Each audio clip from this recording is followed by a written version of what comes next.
What's up, guys? Let's try back again. So I figured I'd get a video out of the way since this is the weekend after JDS just knocked the shit out of Cain Velasquez. We got Brock Lesnar coming up against Reem, and of course, I'm picking Reem to win that fight. I'm pretty positive that Reem's going to take Lesnar down, and then we're going to see this fight happen. So, and even if it doesn't go exactly that way, eventually we're going to see this fight go down. JDS and Reem, they're just destined to collide. They're going to fight at some point, and win or lose, whatever happens. So I wanted to do a prediction video about it, talk about the fighters, and give you my opinion on who I think is going to win and my picks for betting. So yeah, on one hand we've got JDS, just won the heavyweight championship, beat Cain Velasquez. A lot of people thought that Cain was pretty much unstoppable. Cain's got that gas tank, and very well rounded, hard for anybody to beat. And Junior Dos Santos beat him in 1 minute and 4 seconds. It only took a couple shots, and that was it. One big right hand, and he was down, and finished him up very quickly. So what do we know about JDS? Well, we know he's got some of the best boxing in all of mixed martial arts.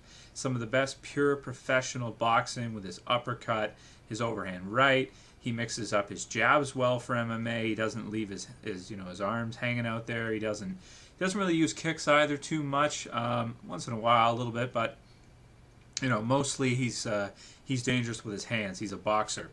That's what makes this an interesting matchup. He does have good Brazilian Jiu-Jitsu and good anti-wrestling. You guys know I kind of like that term, anti-wrestling. He uses his wrestling not to take opponents down, but he uses it to keep them standing up and not go down himself and implement his boxing skills. So, the Rocky of MMA. What else is there to say about JDS? Beating everybody. Finally, a new challenger has entered the arena. We've got Alistair Overeem. Alistair Overeem is the best pure striker in the world. Really no confusion, no question about it. If you guys watched the K1 World Grand Prix last year and you saw what Alistair did to those guys, MMA fighters are not supposed to do that. MMA fighters are not supposed to be able to go over into kickboxing and take the kickboxing world title in a tournament. They're just not supposed to be able to do that. When you are a star in one sport and you're a champion in one sport, how often do you see guys go from one sport to another and be one of the best in each or the best in each? It almost never happens. You look at even Michael Jordan. He tries to play baseball and he didn't do too well. He did okay. He was able to play, but he certainly wasn't MVP. Alistair Overeem goes over in kickboxing and wins the whole freaking tournament. Knocked out Badr Hari, knocked out Peter Arts, knocked out tons of guys. He's just insane. If you guys seen his knockout of Ben Edwards, one of the best knockouts ever. Seen his knockout of Todd Duffy. Oh my goodness, that was crazy. Is there anybody right now that can stop Alistair Overeem? Really. The guy is just on this roll in the past couple years, ever since he became Overeem and beefed up like this, and I just don't know. Now here's the question about this fight right here.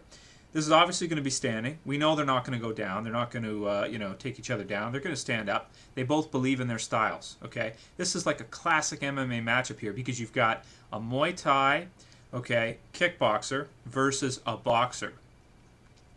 Now the way I look at it is this: when it comes to fighting, the less restrictions on a fighter in their sport, the better that fighter is overall. So for example, you have James Toney against Randy Couture. In MMA, you're able to strike, you're able to throw punches and kicks, you're able to do all these things. In boxing, it's restricted. You can only throw punches and whatever else, really, hardly anything. So when you take two fighters and one is in a more restrictive style than another, you kind of have to go with the guy who is in the less restrictive style. Okay, so you have to say, all right, well, in K1, they're allowed to box. Okay, they're allowed to box. But they can also elbow, they can also knee, they can also use kicks, they can also do all of these things. Okay, so when we're comparing both these guys' skill sets, you have to see that when it comes down to it, the odds are in the Reem's favor. Because the Reem is a champion of not only MMA, but also of kickboxing. Junior Dos Santos could come on over in kickboxing if he wanted to as a pure boxer, but unless he can fight at his range, which usually boxers would have trouble doing. If you're a pure boxer and you go into kickboxing, you're probably gonna get your ass kicked. That's all there is to it. So because of that, JDS's chances here are to keep it close. close the distance fast, use his speed. Get in on Reem. When you're in close, use your speed with your boxing. Don't throw too hard, but use a lot of, throw a lot, throw fast as you can, and hope that Reem doesn't hit you with a left or, God forbid, a right hook or an uber knee. Because if he does, the fight is over. Either way, I see this fight ending in the first round, maybe getting to the second round if they both respect each other's power a lot. But I really don't see how anybody could pick Junior Dos Santos in this fight. When you're dealing with two styles, the style that's less restrictive is more effective. That's all there is to it. So, I see Junior Dos Santos getting hit with an uber knee, getting hit with a left or right hook, and going to sleep in this fight, guys. I see it happening. The only way it's not going to happen is if, like I said, he can close the distance, stay at a kickboxing range, avoid the knees, avoid the elbows, and turn this into a boxing match. If he does that, he can win. He can beat Reem. For a prediction, I don't see it happening. Regardless of what the odds are, and they'll probably be in JDS's favor since he is the current champion, I say if you're a betting man, you bet on Reem in this fight. He's just so big, so strong. He's way bigger than JDS at this point. He's at least 20 pounds heavier, all muscle pretty much. The only other thing is that JDS could wear him out if he uses his 5-round fight. His cardio, possibly Reem could gas because of all that extra muscle. But realistically, when Ben Edwards came at Reem with those punches, Reem just blocked them all and stood right in front of him. And it's like, okay, throw everything you got at me. Ben Edwards threw everything he had at Reem. Reem just stood there. Boom, boom, boom. Hit him a couple times. That's it. He's KO'd. And that's with big gloves on. That's not with small MMA gloves. Dear God, what Alistair Overeem is going to do to JDS, in my opinion. That's it for now, guys. Let me know what you think. Do you think JDS stands any kind of a chance against Reem? I say no. Let me know what you think. Peace.